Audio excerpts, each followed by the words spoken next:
Wow, 75 going up. Yeah, we'll probably have over 100. Okay. I'm going to let him in. Fantastic.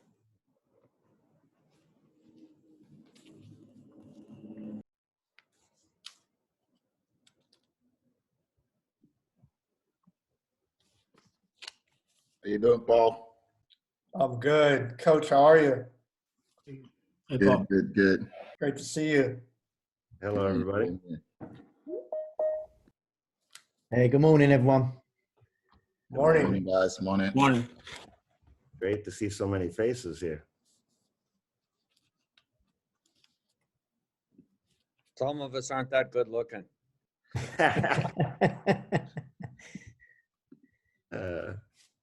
Y'all look pretty good to me.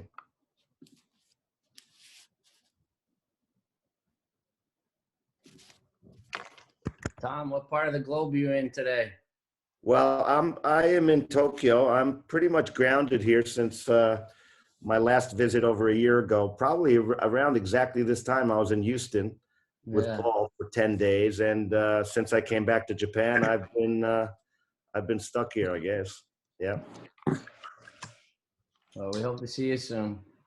Yeah, looking forward to my next visit. That's for sure. This is the longest I've gone, I think, in my adult life without getting on an airplane for a year. So. What time is it? It's 2 a.m.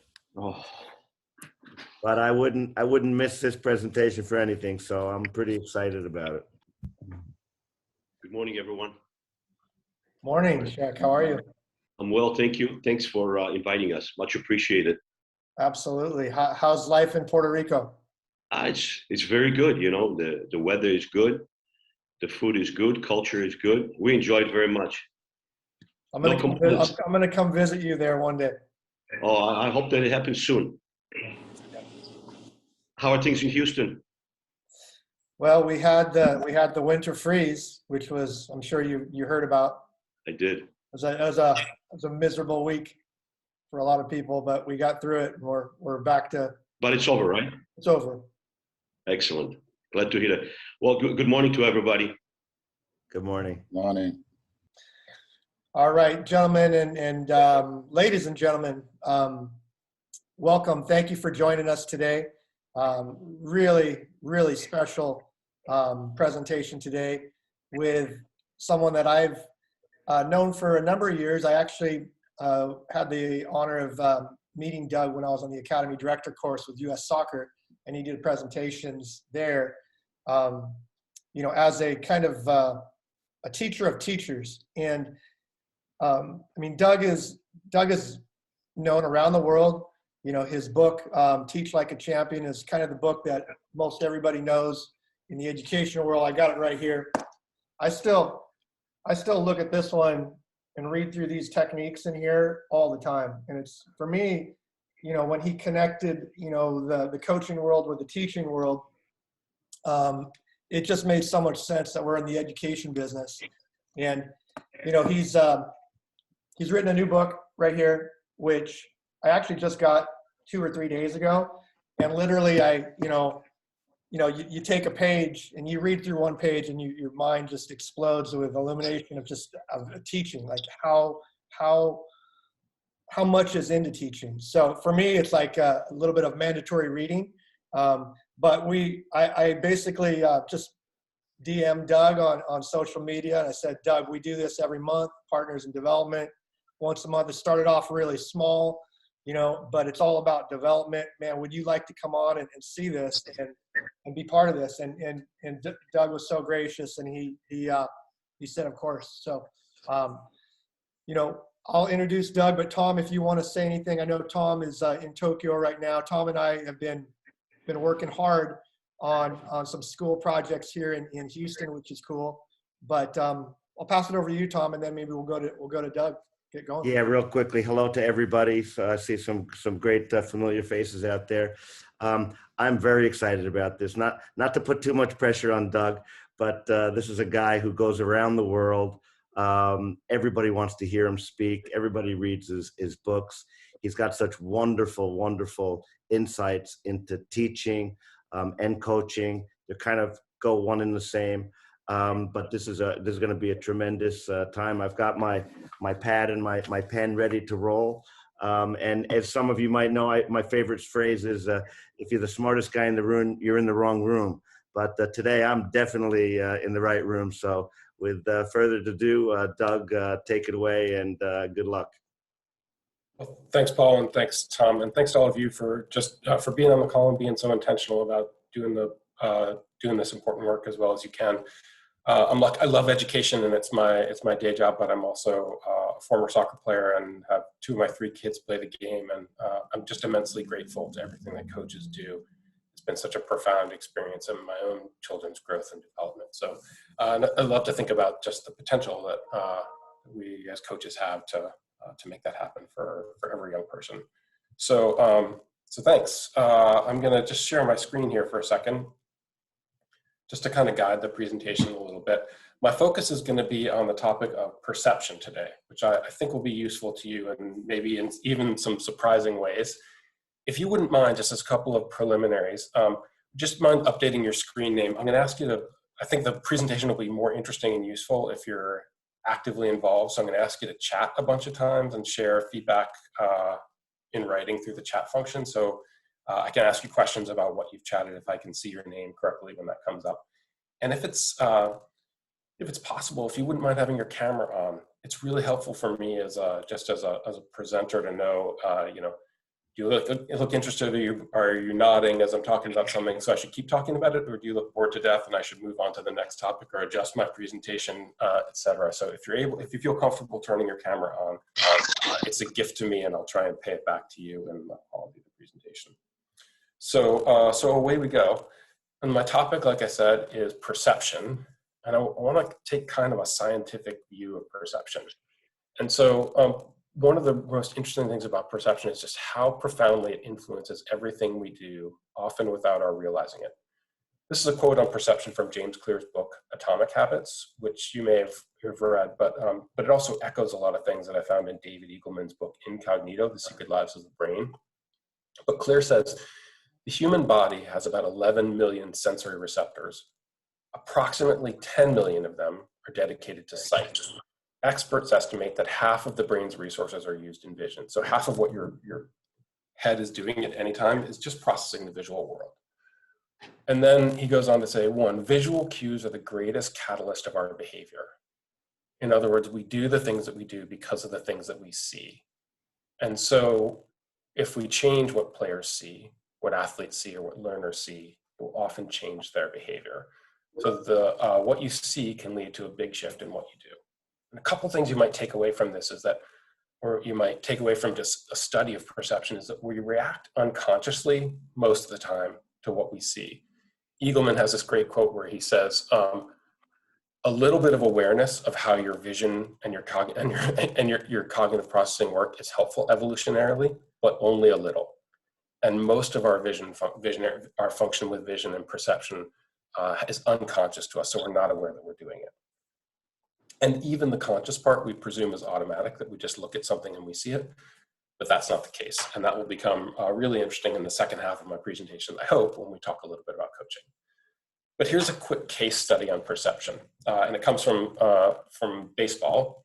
One of the things that cognitive scientists have found out about the brain in the last 20 years is how fast it works. And it turns out that it takes about 0.6 of a second for your brain to have a conscious thought, which is really interesting from a sports perspective, because oftentimes sports require athletes to do things faster than 0.6 of a second. For example, the average major league fastball arrives at home plate in 0.4 of a second. So this raises the question of how great hitters do what they do. Why are some hitters like Albert Pujols, who's pictured here, able to hit a baseball so effectively when they have to do it faster than they can have a conscious thought? So I'd love it if you just take a second, and I promised you opportunities to chat. If you just think for a minute about what is the key to hitting a baseball? How are players able to do this if they have to do it faster than they can think? And just open up the chat and share one thought, if you wouldn't mind, on how you think great baseball players are able to do this. So go ahead and chat at least one observation or guess at the answer now. Thanks, Jorge, for getting us started there. Repetition. Study the cues the pitcher anticipated. Anticipation, yeah, great. Lots of interesting stuff coming in.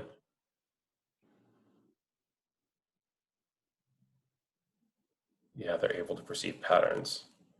Timing, natural instinct, muscle memory, visual cues. Keep your eyes on the ball.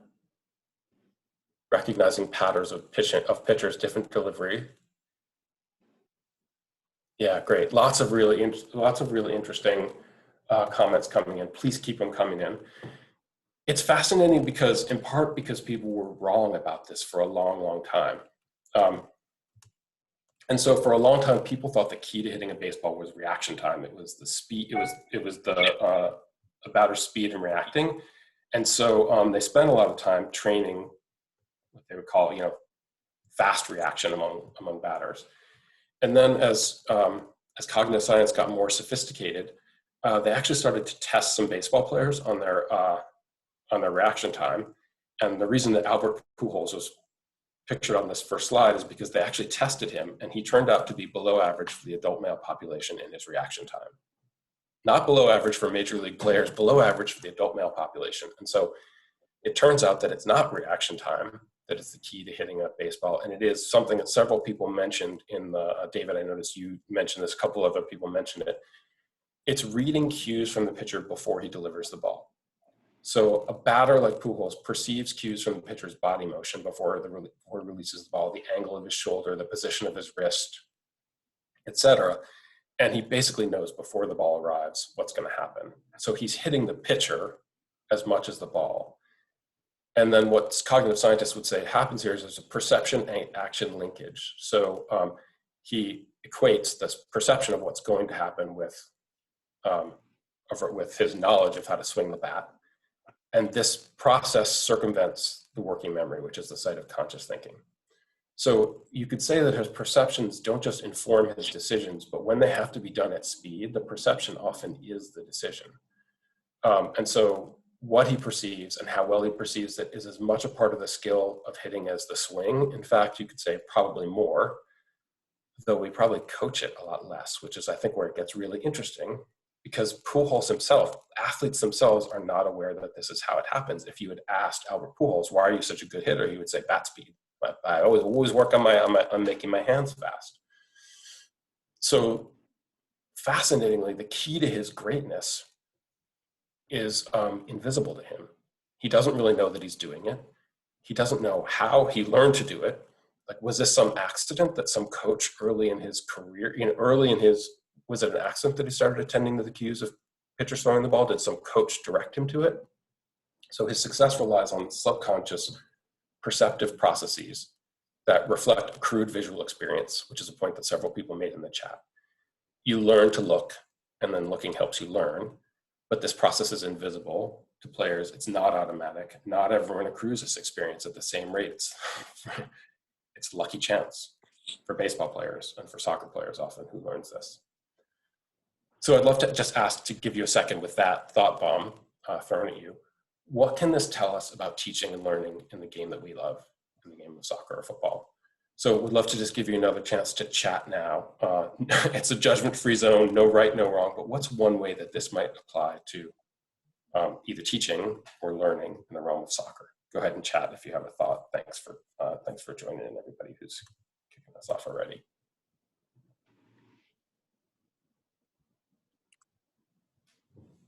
Right, the context of training is important, yeah. Reading the cues of the game, right? That's something really important. That do all coaches coach that? Do all coaches teach that? Yeah, that watching can, Randy, you said watching can be the best teacher. Watching, if we teach players how to watch, they will learn more. I think oftentimes we assume that just putting them in a visually rich environment will help, and I think it does. But could we guide them to notice what things to see? Reading what actions will happen next. Exposure to game situations over and over to help them learn to perceive. Andy, thanks for that. I think those are two different things, but they're both important. One is I want them to see the cues that they will see in the game as often as possible, but also then help to guide their eyes so they recognize, as Ryan, you're saying, triggers and patterns in movement in space. Great. Those are all really insightful comments. I think there are lots of ways that this could be useful. And one of the ways that we'll come to in a minute is that oftentimes when we ask players to make decisions, we assume that they're seeing what we're seeing. But it's possible that they're making the wrong decision because they're not actually seeing, they're not looking in the right place. They don't even see the decision that they should be making. Before we jump into that, I want to show you a video.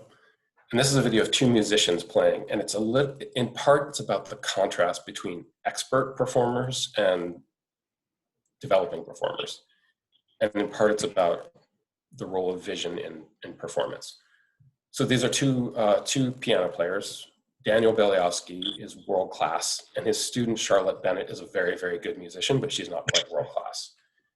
And they're both going to be wearing eye-tracking glasses while they're playing piano. And so we can see what they're looking at while they perform. And they're going to play a piece from memory, and then they're going to sight read a piece. And so the question I'd love to ask you to think about is, what's the difference between what the two pianists look at when they play, and then what implications might this have for us as soccer coaches? So just give me a second here to get my screen ready.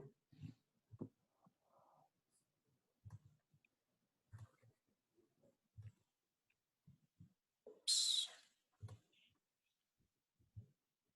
It's got to be in here somewhere. There it is. Okay. And do you mind just giving me a quick thumbs up if you can see that video up on the screen there? Yep. Brilliant. Okay, here we go.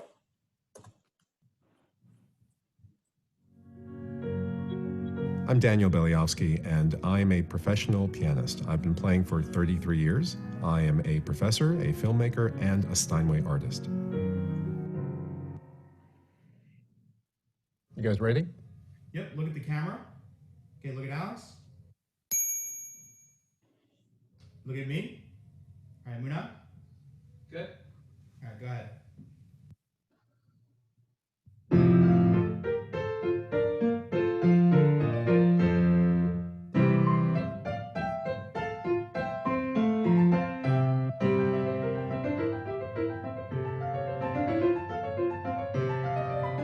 In looking at the footage, I expect that for the most part, I won't be looking at my hands, but probably just getting reference zones.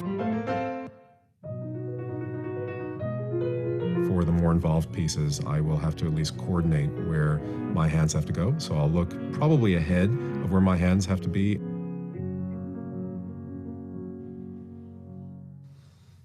You want to give it a try? I'm Charlotte Bennett, and I've been studying with Daniel Beliawski for 2 years. You know, your eyes are generally a lot busier than I would have expected, only because this piece between the two hands, especially that segment, sits in a fairly limited register. It was me making a mistake and going, nah.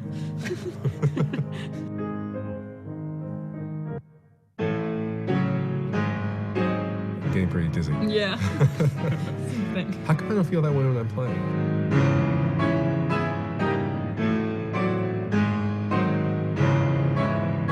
If I look at one hand or the other, I, as soon as possible, jump back to the middle. So it's interesting for me. I don't think I ever realized that I'd do that.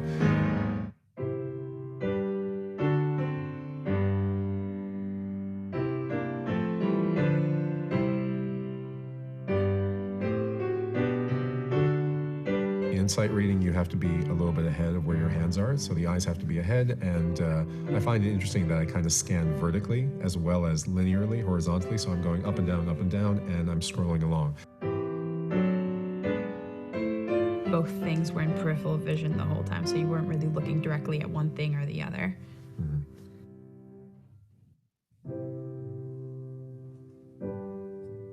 Totally different than where he's looking. I'm looking directly at the music and kind of looking directly between the two instead of keeping them both in my peripheral vision. It's really interesting. Again, it's something that I would expect as a teacher is until you get really comfortable with the keyboard, you're going to continuously look back and forth like this between the sheet music and the keyboard. And because I've just had so much more experience, relatively speaking, you know, no offense, but I just feel very comfortable with the keyboard and I don't have to look.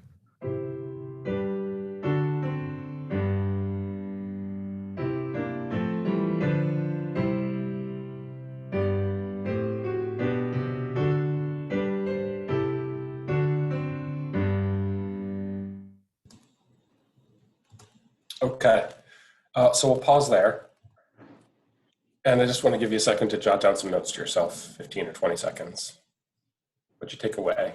In particular, what's the difference between the way the two pianists look and what implications might this have for us as coaches? And then I would just love to hear from a couple folks on the call if you want to share some observations. I won't cold call, but I'd love to have some volunteers if someone feels comfortable doing it. You can either raise your hand old school style or use the raise hand function on Zoom. What struck you about this that might be relevant for coaches? Just scan here to see.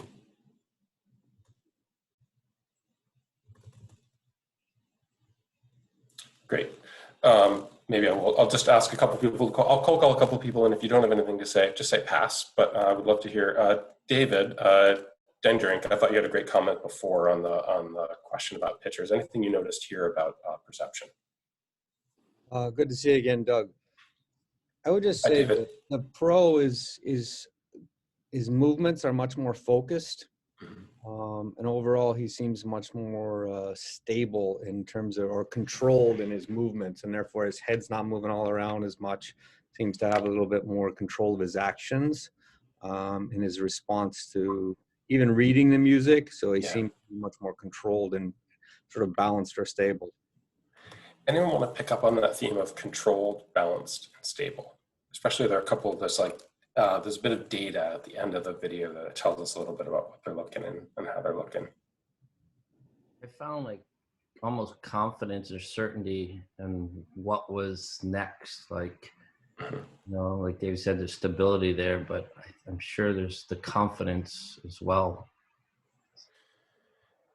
Part of what his expertise is knowing where to look, right? And so she's kind of a nervous looker.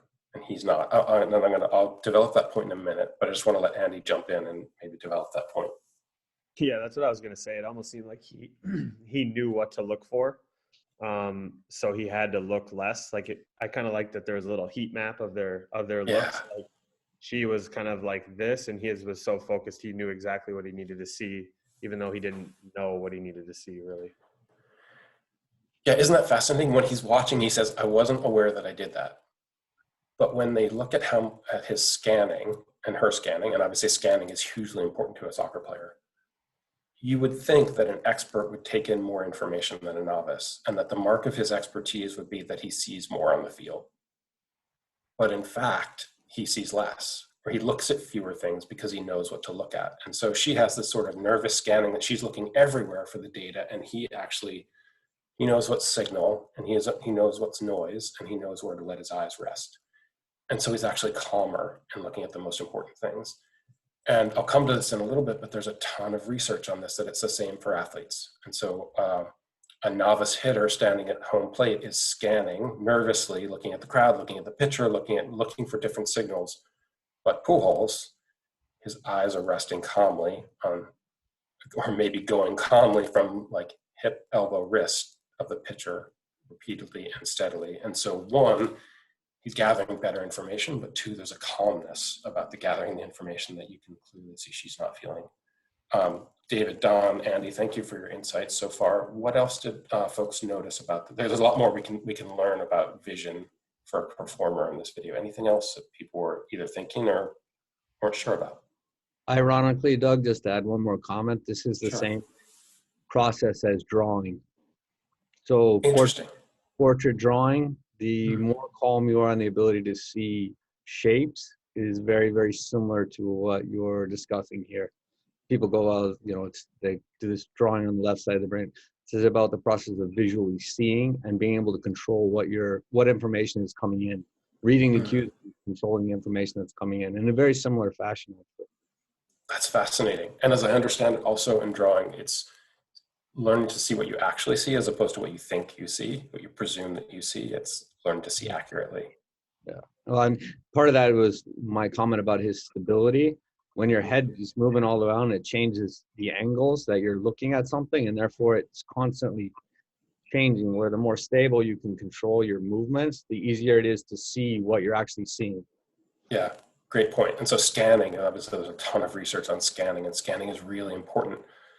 But scanning combined with knowing what you're looking for and knowing where to scan, as opposed to sort of like, you could imagine like all the work on scanning could cause players to scan haphazardly. Skylar, I saw your hand up there. What else did you notice here?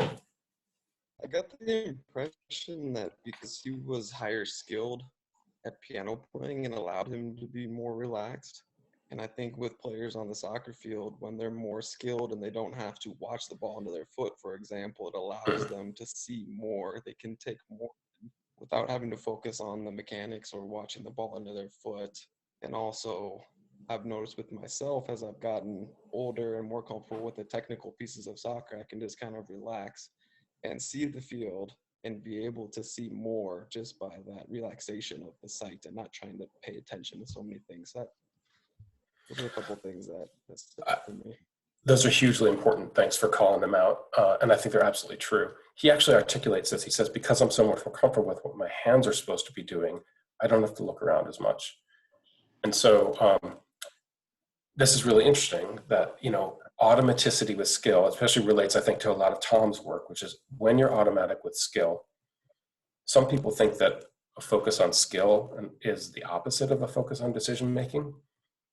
But actually, your working memory is what you use to perceive things. And if your working memory has to focus on executing the skill, you have less working memory left over to perceive. And so automaticity of skill actually helps you to perceive in a critical moment. And so this is a little bit counterintuitive, but if players are struggling to make a good decision, one of the things you could think about doing is automating the skill that they need at that moment. I was talking to the coach of a Division I soccer program a couple weeks ago, and he was saying he's got this player who she receives the ball on the ground, and she always sees the space. She always makes the right pass. When she has to bring the ball down out of the air, she always brings the ball down out of the air successfully. She can execute the skill, but her decision-making is poor, probably because she has to think more consciously about this to execute the skill, and therefore she has less bandwidth left over to spot where the pass is going to go. So I think that's a hugely important observation about this video. Did I see one other hand up before I move on? Okay. If something comes up, feel free to shout, but let me go back to my slides here and just kind of push on with a couple of observations about what you might take away from this video, or at least what I took away from this video. One of the things it tells us is that a core part of expertise is in the eyes. And so here are a couple of takeaways from the video. One, Skylar, to your point, perception is improved by skill automaticity, which is counterintuitive in many cases. Two, visually, an expert looks at less than a novice, which is, again, the opposite of what we might presume. That experts' eyes are quieter and calmer because they know what's signal and what's noise and where to find it. People use different looking habits for different contexts, right? He looks differently when he's sight reading versus when he's playing from memory. But both expert and novice are mostly unaware of what they look for. So he says, I wasn't aware that I did that when he's watching the video. And she says, oh, I was, shaking my head because I made a mistake, but actually that's inaccurate. She was excusing the fact that her eyes were busy because she didn't really know where to look. But the overall takeaway is that expertise is knowing where to look and what cues to look for. That might be a useful definition of expertise, is knowing what to look for. Just for the fun of it, I'm going to show you a video of something similar involving Cristiano Ronaldo. Some of you might have seen this video. Actually, do you mind just giving me a thumbs up if you have? This is Cristiano Ronaldo trying to head a ball in the dark. Great. It seems like some people have seen this, so it'll be fun. I've edited this down so we can just see some of the critical parts of this video. So just give me a second to get it rolling here.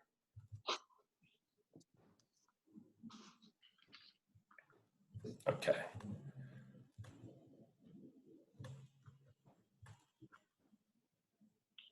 Cristiano Ronaldo is it? If he was looking to angle, obviously it's working pretty well for him. Okay, so this is Cristiano Ronaldo in a lab where the scientist who's on the screen now is going to have someone hit corners to Cristiano, and he's going to try and head them into the goal, or he's going to try and score them in the dark.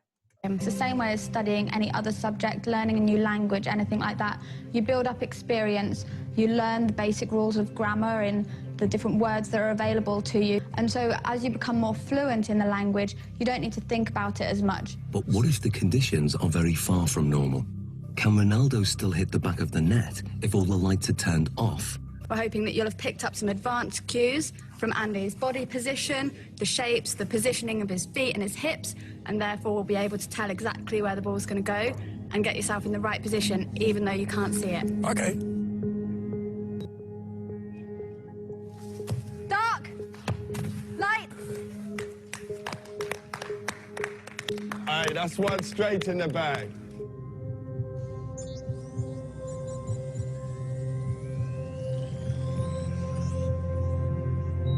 To confirm that wasn't just luck, another attempt. Dark! Light! Love that.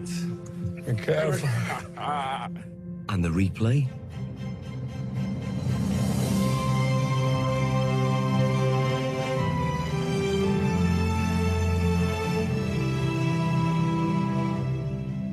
Now, the lights will be turned off just at the moment Andy kicks it. Can Ronaldo score with only Andy's body language to go on? There you go, we'll get one. We good? Yeah, good. Okay, Ronaldo. Dark! Light! Light. Aye. Ronaldo.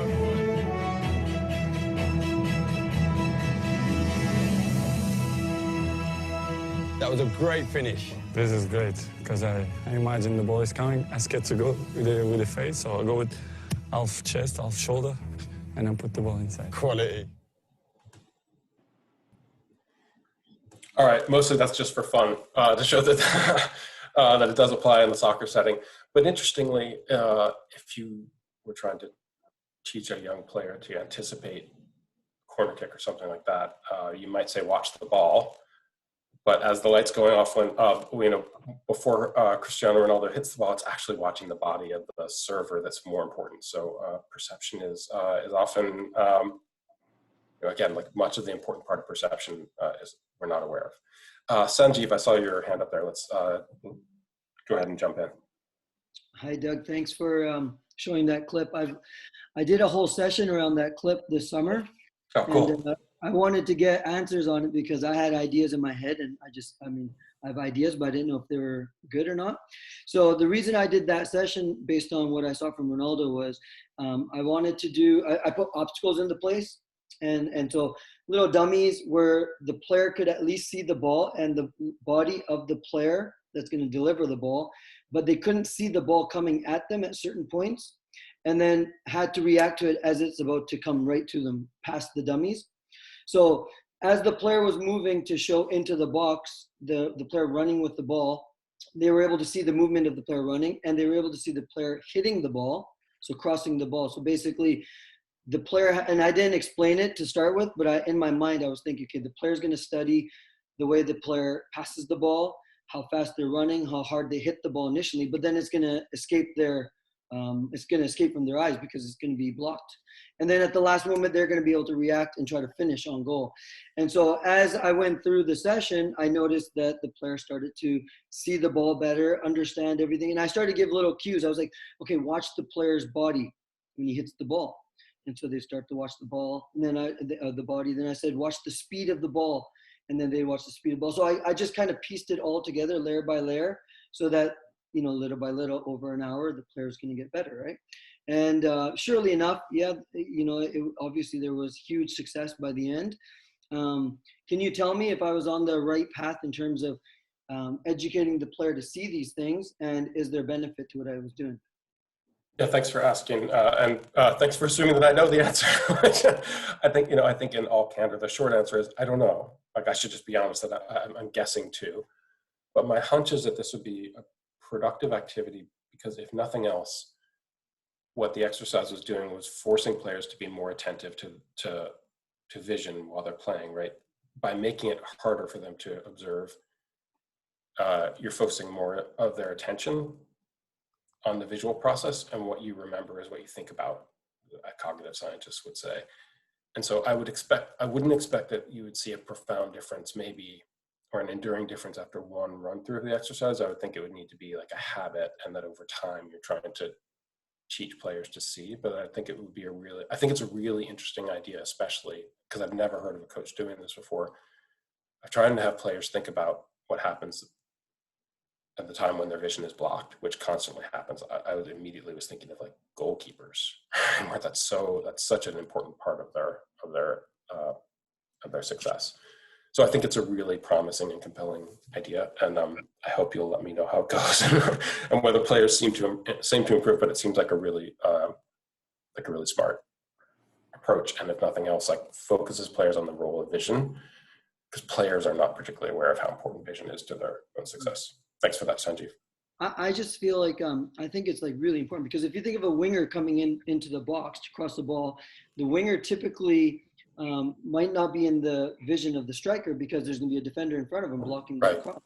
But if you watch the speed of which the winger takes the player on and the angle of the approach to the ball, they're going to hit a different type of ball, right? So well, and experience. And the fractions of a second and the confidence of moving to the ball, just the fraction of a second difference in reading the play is going to be a game changer for the player in the box. Mm-hmm. I think it's a really fascinating topic, and it's just a great place for coaches to be exploring. So generally, I think I'm positive on it, but I should also be clear that I'm guessing too. So, all right, thanks for that, Sanjeev. Let's see, we watched Cristiano Ronaldo. So the scientific, if you want to read more about this, the scientific name for this phenomena is called the quiet eye. The idea that experts' eyes are sort of locked in on the signal and are less busy than a novice's eye. And so what this could maybe tell us is that you can't make fast, reliable decisions unless you see and look for the right things. And that what we often think of as flawed thinking among athletes is actually probably flawed seeing.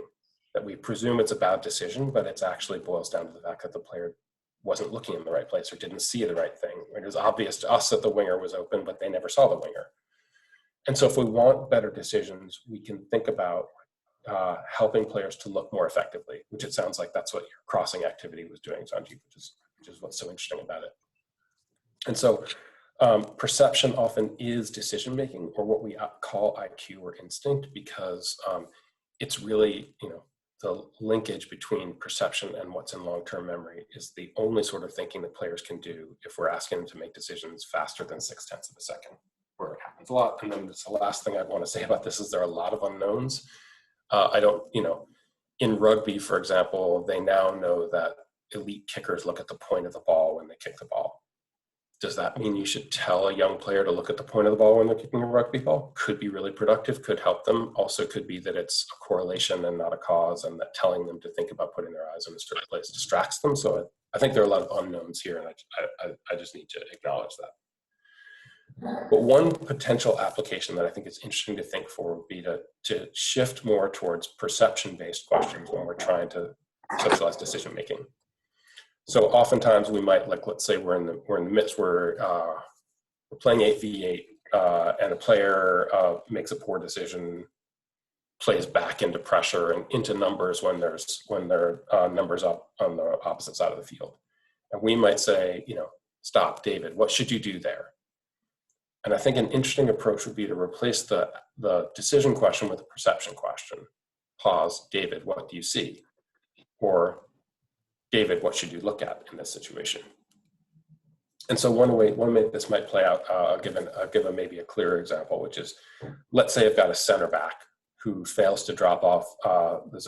The other team is playing through the midfield. There's no pressure on the ball. And so my knowledge of tactical soccer is imperfect, but my sense is, like in this case, I want my center backs to drop off because there's no pressure on the ball and they want to prevent being played in behind. So let's say Caleb is my center back and he doesn't drop off in this situation. If I said to him, pause the team, Caleb, what do you see? There are kind of two possibilities with the answer. Either one, Caleb tells me what the right cue is and he says there's no pressure on the ball. And then my next question is really simple. So what should you do? I should drop off, right? In that case, the player knows what the cue is and I can just reinforce what the action is. But just as likely, Caleb, this is like a diagnostic question, because just as likely, Caleb will tell me something like, we're disorganized and no one's checking back, right? Maybe there's a little bit of like deflecting blame here. He's saying something possibly true about what's happening, but it also tells us that he's not looking at the right thing. And so here I can help him to learn to attend to the right cue so that he doesn't just know to make the right decision in this situation, but knows how to make reliable, consistent decisions in situations like this. So, okay, but what will tell you how to position yourself? Maybe he knows, maybe he doesn't. So maybe he says, I should be watching for pressure on the ball, but maybe he'll say, I don't know. And in that case, then I can step in and teach him the key. The key is to watch for pressure on the ball. That's what we should be looking for. Let's roll back. As soon as you see pressure off, that there's no pressure on the ball, I want you to give space. Right. So there, hopefully, by asking a perception-based question, what do you see? I can either focus on the linkage between the perception and the action, or help the player know where their eyes should go. I don't know that you would want to do this every time, but it just strikes me as there's a real opportunity to be more focused on perception when we're asking players questions. So a couple of just last thoughts on perception for players. One is just to know that knowledge influences perception. I'm quoting here from a scientific study about science students, but they gave physics problems to a bunch of novices and to a group of experts. And what they found was that experts see deep principles and that to categorize, and they solve problems quickly, whereas novices see superficial features. So if I showed a physics problem to an expert, they would instantly be able to differentiate between a velocity problem and an acceleration problem. Whereas a novice might notice superficial features. Both of these involve a ball moving through space, which doesn't really tell me how to solve the problem. And so the more background knowledge that players have, the more they understand about the game, the more they are likely to perceive effectively in constraints-based activities and activities where I want them to learn from watching. So, and lots of people, it's just easy to overlook the knowledge building step.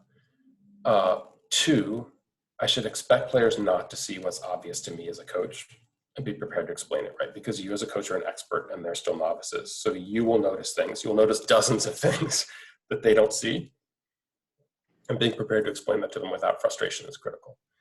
And then teaching cues and especially having consistent, reliable vocabulary in advance is going to be really critical, right? My interaction here with Caleb is much better if he knows the cue for dropping off as a center back. If he doesn't, it's going to be a more laborious and reactive set of Q&As, questions that I'm going to ask. And another really important thing to think about here is that you see what you can name. In other words, it's hard to really have a conception of something and to pull it out of a visual field unless I have a name for it. So a really simple example would be a diagonal run. Once my players understand what a diagonal run is, then suddenly when they're watching other players around them, they will think, oh, that run was diagonal versus that run was straight. And then they start to perceive it and start to notice ways in which diagonal run or straight run might be more relevant. But again, the vocabulary informs their capacity to see. So having even just a standardized list of like, these are the vocabulary terms we want our players to know and be able to perceive about the game, I think it's just profoundly important. So my bet, if I'm you, my first answer is I don't know what the right answers are, but the 2 bets I think I would make are, I want to prioritize a perception-rich environment because seeing is so central to expertise. But I also want to understand that there are different types of seeing. So one reaction to this I've seen is that is kind of an anti-rondo approach. But to me, a rondo and a small-sided game are working on different parts of perception. A rondo is teaching me to read body language cues about which direction is someone going to play the ball when they're passing and what's their next move and which foot are they going to receive with. And those things are also important in addition to, the perceptions that you might derive from a small-sided game. And then the second bet I would just make is the more knowledge players have, the more they'll see, and the more automatic their skills are, the more they'll be able to see. And so it's kind of a balanced portfolio of what I teach. But I also wanted to spend a little bit of time talking about perception from a coach's perspective, because it is your ability to perceive accurately is also a critical coaching skill and not as commonly talked about. And so I want to go back to a video here and show you a video and just ask you to reflect on this. What does this video have to do with our work as coaches, and what can it tell us about the importance of perception in a coaching environment? Just give me a second to get the video rolling here. Okay. Here we go. This is an awareness test. How many passes does the team in white make? Go!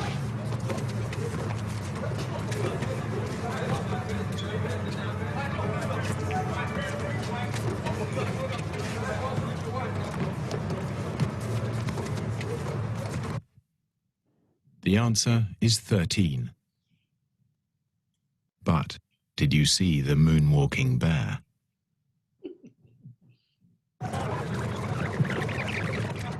Go!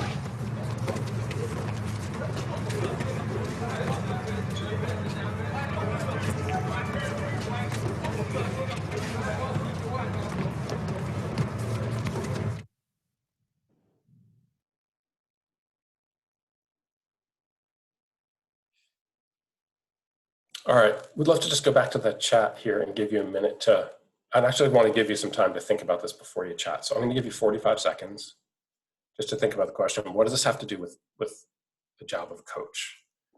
And after 45 seconds, I'll just ask you to share one observation in the chat and send it to everyone, but don't chat yet, please. Just take your time, take 45 seconds or so to put down one observation in writing you think this might have to do with coaching.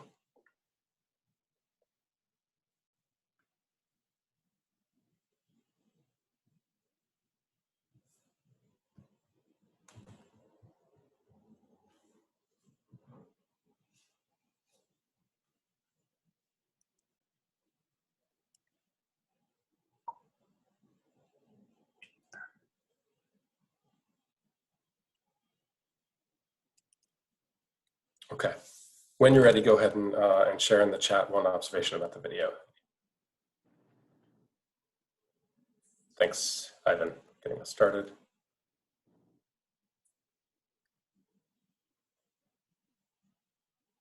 Great, lots of interesting comments coming in here.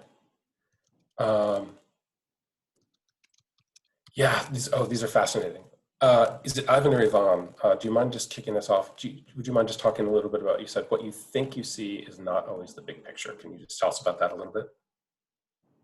Yeah, I think as coaches, sometimes we just get caught up in just focusing on one part of the game, you know?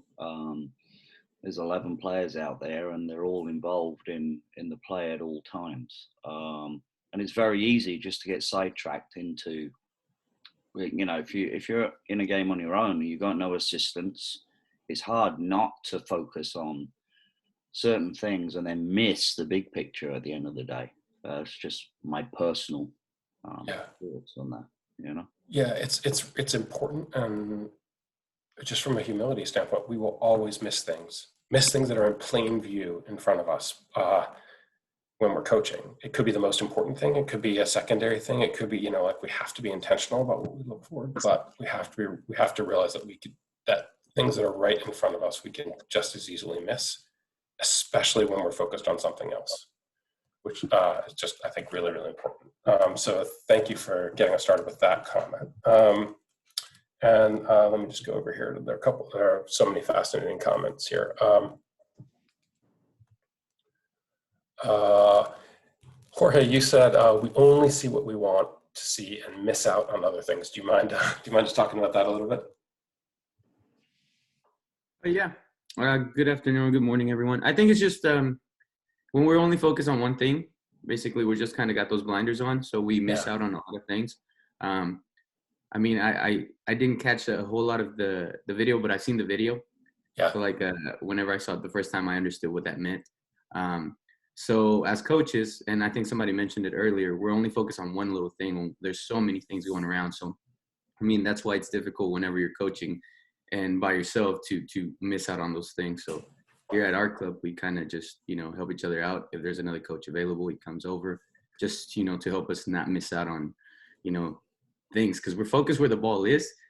Say, for example, it's in the attacking third, we have no idea what's going on in the back. So organization there works. I mean, kind of self-explanatory, I guess. It's so true, but I love your fix on that, which is like when we have more than one coach, we can be intentional about watching for different things or supporting ourselves in watching.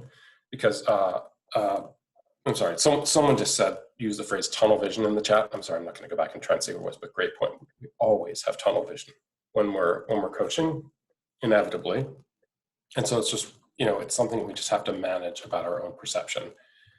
It reminds us that we presume that perception is automatic, but it's not. So a couple thoughts about this. One, careful watching is a coach's first skill. John Wooden has this beautiful phrase about teaching, where he says that the essence of teaching is knowing the difference between I taught it and they learned it. And so the first thing that we have to do if we want to understand, so I know that we spent 90 minutes talking about pressing, and that's very different from whether my players really understand how to press in different situations against different formations when the game comes around. And so if I'm going to understand that gap, I have to observe them very, very carefully to see where they are. And that's challenging because there are multiple narratives in any field of vision at any time, right? There's the white team passing the ball, there's whatever the team in black is doing, and then there's the moonwalking bear, right? And so it's easy to be fooled or distracted because we think that we see what's right in front of us, but we don't. And to look for something is to not look for something else. And in it, I think it's worth trying to decide what is the most important thing I want to look for in this exercise, because if I'm trying to teach something, I want to focus on whether players are learning that. But I also have to be aware that that means that I won't see other things that are important. I will never see the whole picture, and that looking is neither simple nor objective, which is fascinating because coaches never talk about the craft of looking and how do I help myself look better, but it's really like one of the single most important aspects of the job, even though we don't always recognize it. But it's also true that it's probably something that we can get better at, the act of just watching with focus and attention. And because it's so critical to understand the gap between I taught it and they learned it, it's probably worth spending some time getting better at. A really classic case of how this plays out is just another quote from John Wooden, who says, "Never mistake activity for achievement." Right? What are the things we look for during a typical training set? During a typical training activity is often like, are players playing hard? Are they hustling? And that's important. We want competitiveness. We want scrappy hustle, but it doesn't mean that players are learning anything. In fact, they could be running hard, doing the things that they've always done, and using hustle as a sort of antidote for not actually thinking about the thing that we want them to think about. And so we have to be a little bit more intentional about what we look for. Up on your screen here is, this is a Daniel Willingham, whose book, Why Don't Students Like School, is just a fantastic read for understanding learning. Presents this as what he calls the simplest model of the mind possible. And so working memory is the site of any conscious thinking that you're doing. It's small but mighty. It's the site of it's a part of our brains that differentiates us from every other species on the planet, and it gave us penicillin, string theory, and the overlapping center back because it's so powerful. But it's limited in its speed, and it's limited because you can always only really think about one or two things at a time. For example, if you're driving your car and you're having a conversation with your spouse about things you need to pick up at the store on the way home, and she's giving you a list of all the ingredients for the lasagna that she wants you to pick up, you're suddenly 10 times more likely to have an accident while you're driving because your working memory is full. And when your working memory is full, it reduces your capacity to perceive. And so like the rate of approach of an oncoming vehicle, you struggle to recognize, and you're more likely to have an accident, which is kind of fascinating. And when we're coaching, our working memory is often full, right? We're thinking about who's going to start on Saturday. What's my next activity? What's the next progression in the drill? How am I going to change it? Who's going to move the cones, right? And all those things can keep us from perceiving accurately in the environment. And so working memory is not only relevant for players, it's relevant for coaches. I read a book about this. It's called The Invisible Gorilla. It's by Christopher Chabris and Daniel Simons, and it's about the fallibility of our visual processes. It's fascinating. Fascinatingly, I read half the book thinking that this was a book about the video that we just watched before I realized that the title is Invisible Gorilla, not Bear, and that it has nothing to do, it wasn't written by the people who made the video, but just a case study of not perceiving because you're not paying attention to something. But they have a couple of really useful quotes for coaches about what they call the illusion of attention, or inattentional blindness, which is our ability to simply not see what is right in front of us. One, they remind us that we're only aware of a small portion of our visual world at any moment. right? We just are not going to be able to see everything. And the idea that we can look and not see is flatly incompatible with how we understand our own minds. In other words, we just don't believe that it's true, that we absolutely did not see correctly. And 3, they remind us that the one proven way to eliminate inattentional blindness is to make the unexpected object or event less unexpected.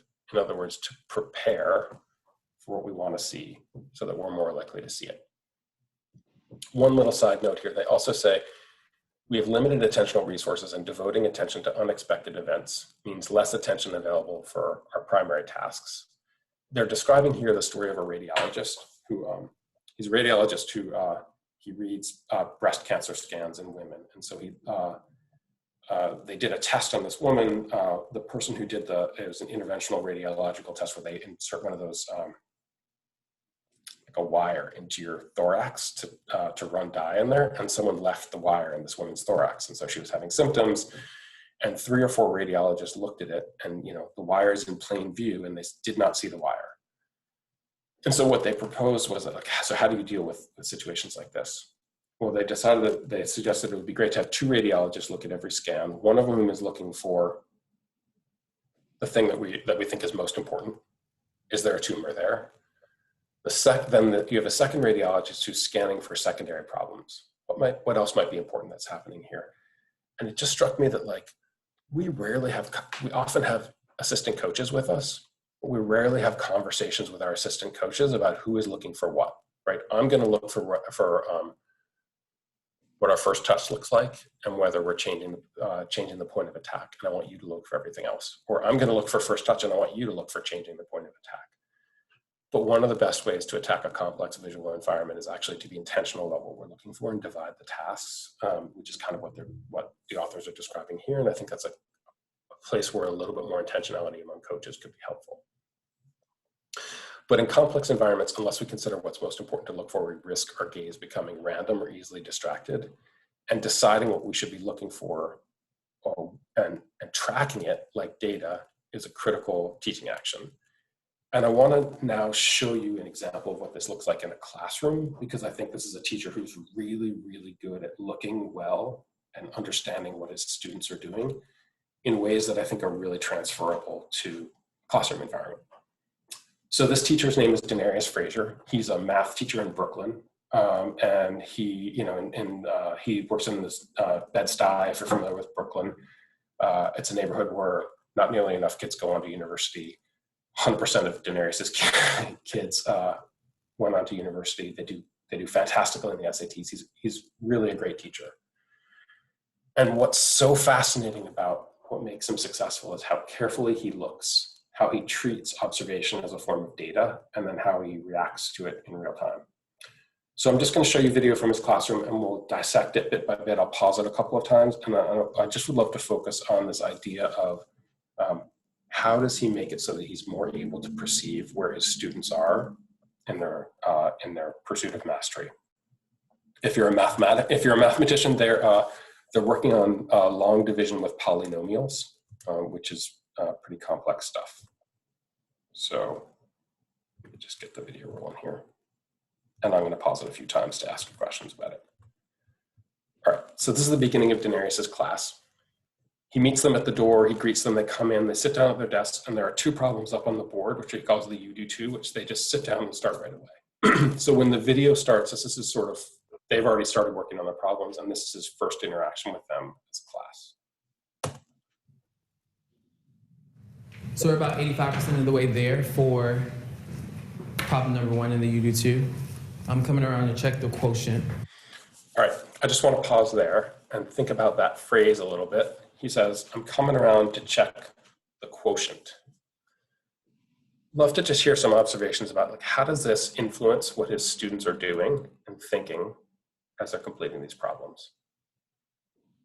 Feel free to chat and answer if you want to, or just to raise your hand or come off mute if you have an observation. How does the phrase, I'm coming around to look at your quotient, influence them? Hey, Doug, this is Randy.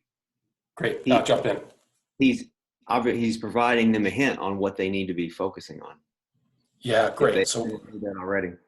Yeah, beautiful. So even without saying anything to them, just by saying, I'm coming around to watch your first touch, right? To see whether you redirect it. He's already caused them to change their behavior, because as soon as he's standing there, they're thinking, oh, my first touch, or, oh, I need to be thinking about the remainder here. Lots of people often just like note just the sense of accountability, which is like reminding players that when I'm walking around, I'm watching you. I'm looking to see you be successful, which is true also, but the specificity there helps them to know what's really important in this setting. Thanks for that, Randy, great observation. All right, then let me, given that you cracked the case on the first response there, so there are lots of other things we could see it. I'm just gonna keep rolling with the video though, in the interest of time.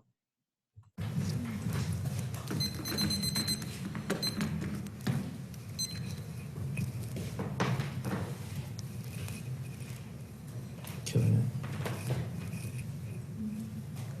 it. Keep going. Make sure you have the remainder in that quotient. What's going on here? Yeah, so make sure that your work is aligned vertically so that it's clear to the reader. That's good. Good. Much better, thank you. We'll check that remainder.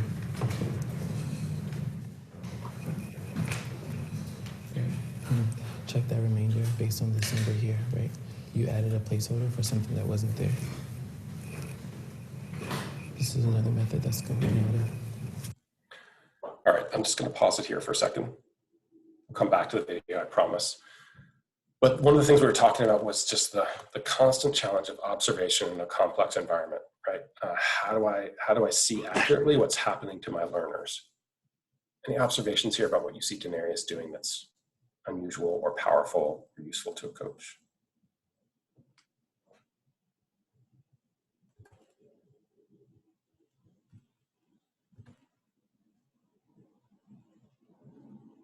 Great, I see some chats coming in.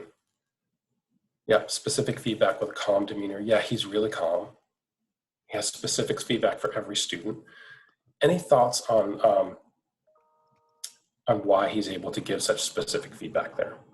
He's really efficient, by the way. Couple seconds with each student.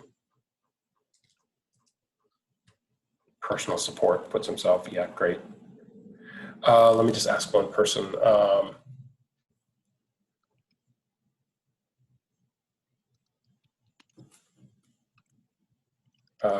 Gareth, you mentioned, Gareth and Andy, you both mentioned specific feedback. Any observations about how he's, either one of you, any observations about how he's able to do that so efficiently? I think he obviously knows the content specifically, so that helps. And then I think he probably knows the students too and where they're at in their particular development to be able to offer that specific guidance. Yeah, that's great. He knows the content, but interestingly, I want to come back to this, but he's given himself some cues to help him be able to see even more quickly what's happening with the students. Because one of the reasons why this sort of is so compelling from a human sense of just like every student feeling seen and important and given the feedback that they need at any exact moment, which is like, this is like saying to you, I see you, you're important, your development it matters to the team here, comes down to efficiency, which is if it takes him 10 or 15 seconds to stop by every student and say, let's see, how are you doing? Like, he could never get around this class in time, but he's able to do it in like 3, 4, 5 seconds for each student because he's written out in advance what he wants excellence to look like in this problem. And he has it written on his clipboard. And the clipboard here is like the kind of aha to this moment. One thing is, so he has what he calls an exemplar, which is, this is what excellence looks like written on his clipboard, and I'll actually show you a moment when he checks it. And, in a situation where my working memory can be filled up by like lots of interactions with lots of students, having a reminder of what are the most important things that I'm looking for allows him to see more efficiently. And I've actually seen, US youth coaches do this, like they're doing a passing drill, and the coach, one of the coaches I saw had on a note card the 3 most important things I want to see, and he took out the note card while the players were playing and sort of tick them off as he saw them, just to help him discipline his own eyes to look for the most important things. Andy, jump in. Yeah, that's what it felt like. He knew what that looked like, and I think when you said that helps, you know, him use his brain in a different way, have more memory. He also was able to, like the one girl, he said, "Hey, much better, thank you." He was able to actually be a little bit more personal because he wasn't just, you know, so wrapped up in all that, but he was actually able to reference something that maybe happened before with her as well, which I'm assuming was big for her. Yeah, so powerful to say, you know, to tell her, I saw how you were doing before and I see how you're doing now and it's better. Like I see your journey as a learner. And yeah, I think you're right. Clearly, Daenerys knows how to divide polynomials, but writing out what the answer looks like still helps him to free his working memory so that he can focus on the human interactions. And I think that has a lot of parallels in a soccer setting. Let's go to Josh real quickly, and then I'll come back to a couple of other things. I think it's cool to see as well. I think he's definitely planning for error. Like, he knows the mistakes he's going to most likely see. He's prepared for them, and he has his response set up ahead of time. Yeah, can I just, I want to re-roll a section of this video here. So maybe the most important thing in this video is the fact that he's walking around with a clipboard, right? What do most teachers do when they're walking around watching their students do two problems? So there are 30 students in this classroom. There are 2 problems, and there are 4 or 5 steps to every problem. Most teachers would say, "Oh, I'm taking mental notes." In a visual environment this complex, there is no such thing as mental notes. If you think that you're going to walk around for 10 minutes watching this many things and remember the most important thing to tell your players about at the end of it, it doesn't work that way. Your working memory is going to be massively overloaded, and you'll remember something random. That's the most important thing to pay attention to. But as we'll see in this video in a minute, he's gonna realize what the common thread is in this video, the thing that his students are struggling with. But Josh, just to your point, I want to go back here to this scene right here. Watch this interaction with the student. That's good. Good. It's right here. Much better, thank you. Sorry, right here. Check that remainder. So he says, check that remainder, and then he goes to his clipboard. What does he do here in the clipboard? I'll just show you this again. What does he do with the clipboard there, and what does that tell you? Challenging question. He's making a note of what he's observed with that particular student, where they've struggled. Right. So to Josh's point, he's tracking errors here, right? So she made the mistake of the remainder. But interestingly, he doesn't write out remainder. He just checks the clipboard. What does that tell us? Go ahead, Josh. He has those already laid out as to what he's expecting to see, and they're almost like columns where he can check next to students where they struggled in that step of the problem. Yeah, beautiful. Thanks, Gareth. So he has planned in advance. What are the most likely mistakes that I'm likely to see? So he's more likely to see them when they happen, and so that he can just check them off. And he actually will have like a data set in front of him. By the time he works his way around this classroom, he's going to have 8 checks next to remainder. And he's going to know that when he stops and says, pause, guys, on this drill, here's a thing we need to focus on, that it's actually going to be the thing that the most players are struggling with, which is figuring out what to do with the remainders here. And so just that tiny moment shows us that you know, Bobby Knight has this great phrase, everyone has the will to win, only some people have the will to prepare to win. But what's happening in this class starts with Daenerys' preparation before this. So the 2 things that we know he's done is he's written out the errors that he thinks he's likely to see, and he's written out a really careful description of what excellence should look like. So I'm just going to take you back to the video here. This is where we left off before, just where he was, he's making notes on his clipboard.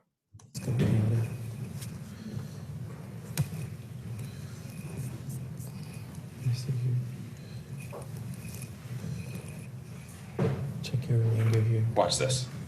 Remainder is off because this value right here is incorrect. Right, so there he glances at his clipboard, which just has like, this is what excellence looked like. It has his model of what we call an exemplar. This is what the best answer could look like. And he uses that to help him very quickly diagnose what this student has done wrong.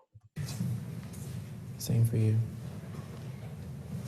So I agree that this is correct, this number is not. Let me see. Okay, just gonna pause here to say, I think the single biggest takeaway from this video so far is that he's taken observation, which is something that we don't really think of as coaching or teaching as a passive thing, and he's made it an active thing by making it data-driven and by tracking what he sees as a form of data, right? So that he can use it to inform his decisions. So at this point in the class, he's recognized that like 8 students have made mistakes with their remainders. And so this student right here her name is Fagan, and she's made a mistake with her remainder. And so he's going to take her paper and project it to the class, and they're going to study the mistake and try and learn from it. And so this could be a really beautiful thing, right? If we can take our mistakes and analyze them and learn from our own mistakes, right? Then we're learning to learn from our own execution, and it's powerful, and we get smarter faster. But you could also imagine how this would go wrong. Like you could imagine the phone call from Fagan's mom saying, "You did what to my daughter today in class? You took her mistake and projected it to the rest of the class and showed it to everyone and shamed her," right? It could go south fast. But it's not going to go south fast. It works out really beautifully. So part of what he's doing here is building a culture that makes it safe to study error. It makes it not only safe, but interesting and useful to study mistakes. And I think that's a really key skill for any teacher, a math teacher or a soccer coach. So I'm going to show you this section and just ask you to make observations about what he's doing from a cultural standpoint to make it safe and even positive to analyze our mistakes as a team. So here we go. That's good. Pencil down, track me in 3, 2, and 1. Wait, no one. So as I walked around on a few of our papers, I'm noticing that we're getting an incorrect remainder, but we have check mechanisms in place to check this. There's multiple strategies that we can use. So snaps first for Fagan for using long division. You didn't have to use long division, you don't have to use synthetic. There's even another approach that I saw on Kengetta's paper. But what's a way that we can quickly check if this remainder is correct? All right, let me pause here for a second before we finish the video and just ask you, anyone see anything that he's doing culturally here to make it safe to study mistakes, positive to study mistakes? Or I saw you snap in there. You want to just talk about that for a second? Because it's important. Yeah, repeat the question, please, because I caught it, but you said culturally. Like, oh yeah, well, I was just saying, like, I saw you snapping because he asked his players to snap. When he did that, it kind of got everyone in sync, and it's more like you said it earlier. It's not to shame them. It's to kind of just show them, since he's seen the same. I'm assuming he's seeing the same problem throughout. So he's just focusing on one person, but by them doing that, it's basically everyone's on the same page and not shaming her for just having that problem. Also brings everyone like kind of just, I guess, together. Yeah. With that problem, with that solution. Yeah, building a little team culture here. Let's keep going. I see Yossi, you've got your hand up there. Yeah, a couple of things here. First, he got everybody's attention really quickly and really nicely. It's really important that you pay attention right now. That's important. Pretty much, keep going. yeah. The second thing is like he used collective. It says a lot of examples throughout the class, so he doesn't use the person. And the third thing. Can I just interrupt you for 1 second? I'll come back. He says we. This is something that we're all struggling with. A lot of us are doing this, so it's no longer just Fagan's mistake, right? It's a team thing. Keep going. Yeah. Then he starts with a positive reinforcement about the long division. So he gives the individual credit for the good that they done. And then he goes to solving the problem that can assist everybody. So there's like very systematic in how I analyze the moment. He's obviously like done it before because like the 1, 2, so that's something that's like culturally good in this class. So yeah, there's a lot of positive there. Love the fact that you spotted how normal this was, right? He takes her paper, he projects it, and everyone's like, oh yeah, of course, that's what we do. We study our mistakes. It's going to happen. You also pointed out that he says, the equivalent of, Fagan, I love that you want to change the point of attack there. It's going to work, but to do that, the ball's got to be played faster, right? So instead of framing it as an entire mistake, he points out the things that she's done well. One, so that she recognizes that actually she's done a lot of good work here. She just has to reframe parts of it. And then he focuses on the most important step that needs to be improved. Yossi, thanks for all that insight there. Yeah, other things that you see him doing here, just to make this culture of exposing errors safe.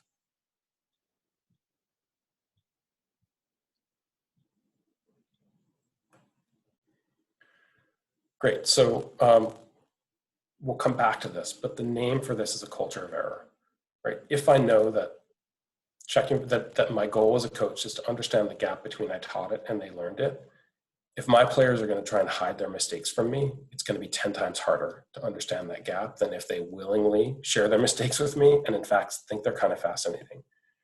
And so something like, I'm so glad I saw that mistake because I want to make it now so we don't make it on Saturday, is important because it doesn't pretend like it wasn't a mistake. It doesn't say, oh, that's not really wrong. Like there's sometimes when it's wrong, right? We don't play back into pressure. That's part of our game model, right?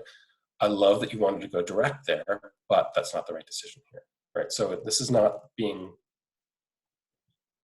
unclear about when there's a mistake. It's making it safe to make a mistake. Yeah, of course you wanted to go direct there, but there's a better part. We can't risk that here. We have to make sure we possess the ball. Or many times I want you to be able to play a different way as well, and that's what we're working on right now.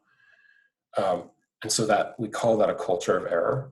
And again, we have to recognize that students have to be comfortable and safe participants in exposing their own mistakes if we want to learn from them. I'm just going to show you the last couple seconds of the video here, and then we'll recap it a little bit. So say you have some extra time, what's the way you can check? You might imagine what's happening here as a stoppage, right? He's got the problem up on the board, but this might be like you've stopped it and you're looking at the position where, Jose has the ball in the middle of the field and and instead of playing back to the strong side, he's got to play across to the weak side. Great. Okay, so what should we do here? And you're asking players questions about a decision that needs to happen in the setting. Can you get it? Plug in what the zero would be and see if it equals 0. And what theorem is she using there, Isaiah? Using the remainder. And so if we plugged in 3, substituted 3 in for our function, we get what? So you might just notice that like the students are doing all the analysis of the mistake here, right? They're studying their own mistake. He's just leading them through the study of what they can learn from this problem. And so that conclusion would tell us that something in our work is incorrect because when we use the remainder theorem, we know that the remainder should be 248. Okay? Let's just go back to practice. And maybe the last thing I'd notice there is just his even, steady tone, right? It would be really easy to come in with like, guys, we've been doing these problems all week. Why are we still making these mistakes, right? But he's like, okay, here's what we're doing wrong.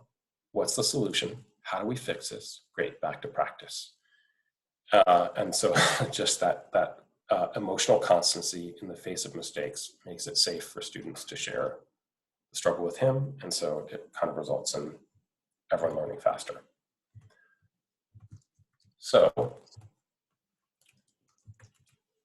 a couple things that he's done here. One, he's taken informal watching and turned it into data tracking because watching is arguably the most important part of coaching. And this is interesting because when players are playing, oftentimes like we think we're not coaching them if we're not shouting something or if we're not doing something. But in fact, those moments when we're just watching very carefully are some of the most important moments in teaching. 2, he's planned what he's looking for, right? What is the most important thing for me to see here? What does excellence look like? And that makes it more likely that he'll be able to take action when he sees it. He gives a really beautiful balance of individual and group feedback here. Individual feedback to everyone, letting them know that he sees their performance. That's easy to him to do because he's got sort of like, he's planned out what quality looks like, but then he chooses the most important error, the one that everyone is making for the group feedback. When he gives them group feedback, he gives them one thing to focus on and then the opportunity to apply it. They study the mistake. That's often the best response. That still takes planning and it still relies upon this culture of error that he's built that's really powerful. So if you wanted to prepare to see better in your sessions, you might go through an activity like this, which is a lot like what Denarius did, which is just preparing your session by 1, being really specific about your goal. What is it that we want to work on? And for this, I would just say Anders Ericsson's book, Peak, is a really fascinating read. He's kind of the dean of scientists of deliberate practice. And what he says that most often what we describe as our purpose in an activity is not specific enough. So if you say, what are you doing today? We're working on building out of the back. He would say from a learning perspective, that is insufficient. That a better topic is we're increasing the speed and quality of our passes when building out of the back. So I have to know what I want to accomplish really specifically to be able to give players effective feedback on it and build it. The second thing he would say is, okay, the second thing we would do then is write out an exemplar. Right? We saw that Denarius had done this. What does world-class A+ execution of building out of the back look like? What are the 3 or 4 things that I want to see every player execute on here? then the next thing I would do in preparing my session would be like, okay, what are 2 things that are likely to go wrong? And this has a couple of different effects. One is that it sees the activity through the eyes of the learner and presumes that things will go wrong, right? And I think that helps me from getting mad at players, right? If I've already thought through, okay, we're working on building out of the back, what are the things that they're most likely to get wrong? 1, I'm more likely to see them when they happen, but 2, I'm less like I predicted this, right? I assumed that there would be mistakes. I'm not mad at my player for making a mistake. If I'm teaching them things that are hard enough, of course they're going to struggle. And then the 4th thing that you can do to sort of prepare yourself to see better is think through, okay, what will I do if this mistake comes up, so that I'm comfortable seeing it and I don't have to sort of tear up my session plan in the middle of it for 30 players to respond. I've already thought through, okay, if we're building out of the back and players are not striking the ball fast enough, here's how I'll work on it. Here's how I'll break down the exercise, so I'm confident and comfortable in stepping in with a fix. And so just this exercise may not be something that you can do every single time you teach, but if you can get in the habit of doing this a couple times a week, right? What is my objective? What's my exemplar? What does excellence look like? What are 2 likely mistakes, and how will I teach differently if these mistakes emerge? Are often the key to perceiving effectively in the moment, because they free your working memory and allow you to be disciplined about what the most important things to look for and help you perceive more accurately. I'm a bit tight on time, so I'm gonna skip this last little bit here and just open it up for questions or comments if you have them for a couple of minutes, because I've kind of gone through a ton of me talk in there. But thank you for all your great observations and insights as we've gone through this. And like I said, Paul, I don't know how much time we have left, but I'm happy to just kind of leave the floor open here for questions about anything we've talked about. As much time as you have, Doug. Okay, I have 9 minutes, so so hit me. Questions or comments, open floor.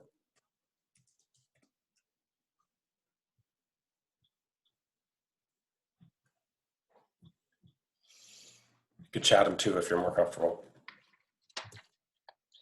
I've got a kind of a question or an observation. So on the perception part, when you asked us to count the passes for white, the white team, basically what you did is you narrowed our focus. You got us focused on something, right?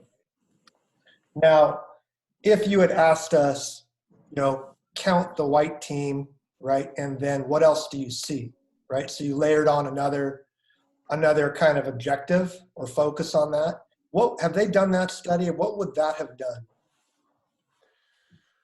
It's a great question. I have not seen a study of it. I think most of the, this video works, as you pointed out, because it deliberately sets out to give you a clear focus to cause you not to notice other things. I suspect that if you'd said, pay attention to the white team, but also look for other things that happen, everyone would have seen the bear. That would have made it completely easy to see the bear, right? Yeah. Right? I mean, so I'm thinking like you've got, you have this technical knowledge, right, that you're talking about, that Tom's talking about with these kids are becoming automatic, right? They're becoming automatic. It's very easy to count passes. Yeah. But it's not so easy to count passes of multiple things, or, and when do you start that teaching? It's also a great question, because the more you layer on different things, so you could say, well, the solution would be to say, pay attention to the passes, but also watch the environment for unexpected things and make sure that they know that learners are engaged, or that they're all having a positive experience. As you layer on more things, you dilute the focus a little bit more. And so if you listed 6 things to look for, the challenge would be that you would then be at risk of not looking for anything. So I think there's always kind of this delicate balance. But I would say, if you're going to be focused on something, know that it's the most important thing. That's why I think it's so important to sort of plan out, like, what are the most important things for me to look for here, so that I'm not distracted by something secondary. And then always trying to take time to recognize that that's going to give me tunnel vision, that I should step back from that and try and scan for other things and be aware that there's a lot else happening at the same time. Especially, and then of course, if I have an assistant coach, all the better, because I can say, what else do you see in here, coach? So I don't. But if my focus is mostly on understanding student learning, it would be more useful for me for building out of the back. Like first I'm going to look for, and maybe I tell players this like Denarius does, first I'm looking for pace of pass. I just want to make sure that, we have to make the opposition move quickly across the field. So I want every pass to be struck at pace and on the ground. Yes, that's what I'm looking for. Faster, Emily. No, Carla, it's got to be struck even faster than that, right? So then I'm focusing them on it and getting to mastery, and then I'd say, great, now that we've got that, now I want to make sure that when we receive the ball, we receive across our body with our eyes up, and that's what we're going to look for now. It will still cause you to miss things, but I would say you'd be more likely to see all the things if you look for them in sequence than if you try to look for 5 things at the same time. Josh, I see you've got a question there. You want to jump in? Yeah, I could ask 20 questions, but I don't want to steal everybody else's time. So 2 quick questions. The first one is, you talk a lot about the power of forgetting, and how we build out cycles in regards to training topics and trying to get stuff from short-term into long-term memory. Yeah. No, you're not going to give me a specific answer because I don't know that there is one. But in wrestling with that, because I wrestle with it as well, like how much time is enough time for someone to forget something enough to where it's almost gone, but then they have to wrestle to pull it back in to that short-term memory. There is no, I get that there is no specific one answer fits all. That's something because you run a session with 10-year-olds, they forget it within, the next seconds. The next second, it's gone, man. Like they, so what are your thoughts on that? And then the second, I guess, go for it. Roll with that. Well, I'd say that, I think you're right that it varies based on the learner and the complexity of what they're learning and the setting that they're learning in, but it happens very quickly. And ideally the rate of forgetting slows over the course of different exposures. So my gut would be first repetition very quickly after the first, like maybe within the same training session. So we're working on something, I go do something else, and then I come back to it 10 minutes later and say, great, let's see how we're doing on it. Then I would say like next repetition, next training session. And then maybe as players have practice remembering, their memory gets stronger, then I want to skip a training session or 2. So the interval gets longer, the closer players get to knowing something. And I think if you've probably seen the forgetting curve in the book, like if you look at the intervals, they're getting longer. The space between each interval of repetition gets a little bit longer each time. Sure, that's great. One more quick question. In your book, you talk about integrating like pattern play, right? So unopposed, and people can argue that one for days on end. And a couple of your examples revolve around like Klopp or Guardiola and their use of that within their methodology and their game model. I'd be interested to get your thoughts on how that would translate for you when we're talking about youth development, because a lot of times pros use things and people see it online and they're like, oh, fantastic, and they go do the same thing with their 8-year-olds. Right. So what are your thoughts? Because it's something I wrestle with, getting people out of decision making in pattern play when they're 10, when they're 12, when they're 15. So I'll shut up from there. I mean, I think it's pattern play to me is in many cases useful but not sufficient for a lot. I think Tom's work is really profound with automating skills on an individual level. And I think one of the easy things to overlook about the game of soccer is that we often we want players to have things that they do almost automatically, like intuitively as groups.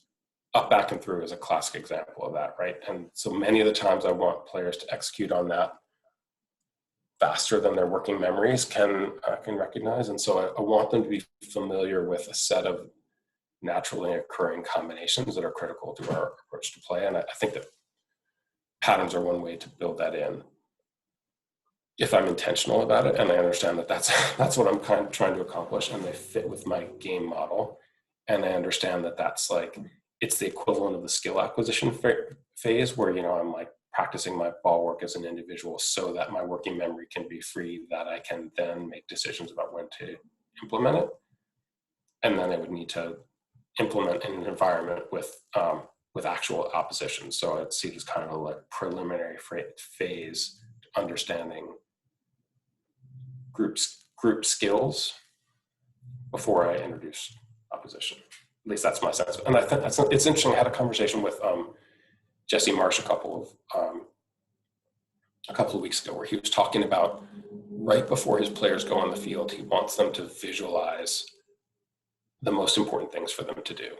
And so his sense is that some coaches, some elite coaches do pattern play right before the match, because that's what he wants them. He wants those sort of like familiar, recurring building blocks to be on their minds and rehearsed right before they walk on the field. So I thought that was kind of an interesting take that I hadn't thought about, but he always wants the last thing that they work on and warm up before they go on the field to be the most important thing that he wants to be on their minds before they walk out before they start the match. Thanks for those questions. Sorry, Mandy, I'll just read your question. How do you go about evaluating your own knowledge as a coach? I know I will make mistakes as well, but have the desire to provide optimal learning environment as possible to provide the opportunities for players to grow.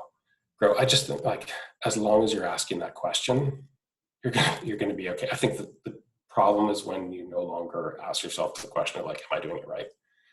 How do I know it's working? One of the coaching is a wicked feedback environment, meaning that like you can often make the right decision and get bad and have a bad outcome, or you can make the wrong decision and have a good outcome.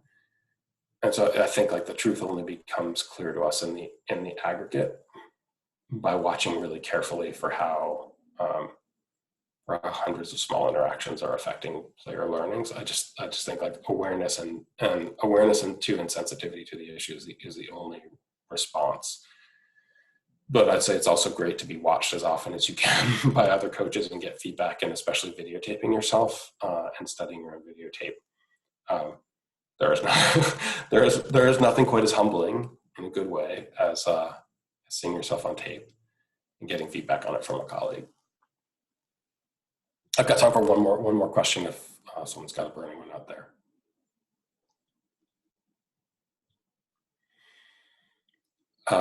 All right, we'll leave it there then. I just want to thank you again for all the great comments and insights on the call. I've really enjoyed it, and please feel free to reach out if I can be helpful to you. I'm just gonna throw up my screen here with my email, and you can follow me on Twitter and stuff like that. A lot of the this sort of like the book starts with the Denarius Frazier video that I showed you, and what happened when I showed it to a group of MLS coaches, which was really fascinating.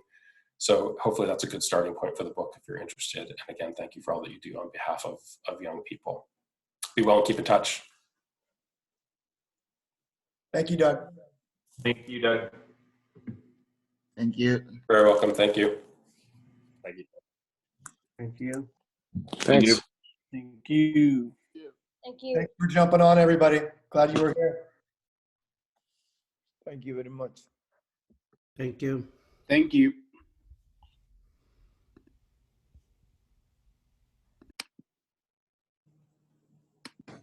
Braden, I see you, buddy. Gracias. From TNT. Hey, Coach. Good to see you. Braden, the youngest coach on the Right. day. I was gonna say, you've got a young academy staff there. Oh, student of the game. Braden, is that your name, Braden? Yes, sir. Great to have you with us. Thanks for jumping in on the call. Thank you, Doug. Oh, can you please share the recording?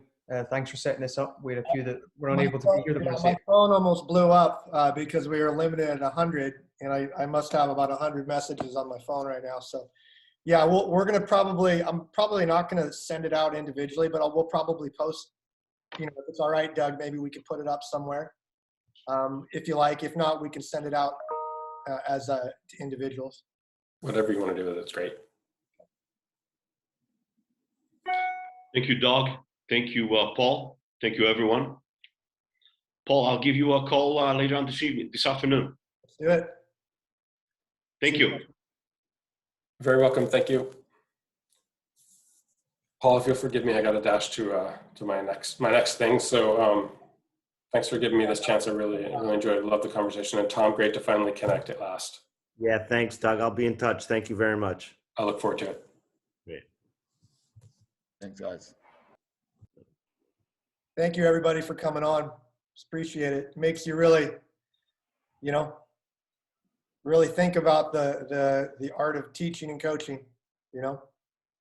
So anytime I watch Doug like this, or you look at these videos of these master teachers, and it's inspiring, you know, to try to improve as a coach, you know, just to improve even 10% in your efficiency or your ability. So good stuff. All right, you guys, well, take care. We'll see you guys next month, hopefully. Bye-bye, guys. Stay safe, guys. Bye-bye. Bye, guys.